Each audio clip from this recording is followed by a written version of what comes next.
బీసీలకు స్థానిక సంస్థలతో పాటు విద్యా ఉద్యోగ రంగాల్లో 42% రిజర్వేషన్లు కల్పించేందుకు అసెంబ్లీలో తీర్మానం చేశామని ప్రచారం చేసుకుంటున్న కాంగ్రెస్ ప్రభుత్వం పెంచిన రిజర్వేషన్ల అమలు కోసం చిత్తశుద్ధితో ప్రయత్నించటం లేదన్నారు. అసెంబ్లీ కౌన్సిల్లో రిజర్వేషన్లు పెంచుతూ బిల్ పాస్ చేసినా కేంద్ర ప్రభుత్వం వద్దకు ఎందుకు అఖిలపక్షాన్ని తీసుకువెళ్లటం లేదో సమాధానం చెప్పి తీరాలన్నారు. కేంద్రం వద్దకు అఖిలపక్షాన్ని తీసుకెళ్తే బీసీ రిజర్వేషన్ల పెంపుపై అన్ని పార్టీలు కేంద్రంపై ఒత్తిడి పెంచుతాయన్న భయంతోనే ముఖ్యమంత్రి రేవంత్ రెడ్డి వెనకడుగు వేస్తున్నారని అన్నారు.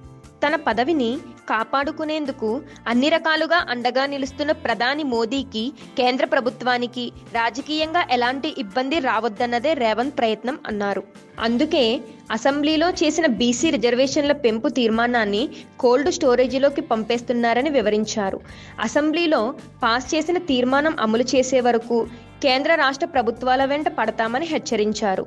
Hi everyone, నేను మీ పావని.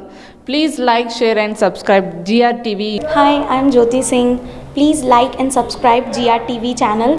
అందరికీ నమస్కారం. నా పేరు Sambit. Please like and subscribe GRTV. Thank you.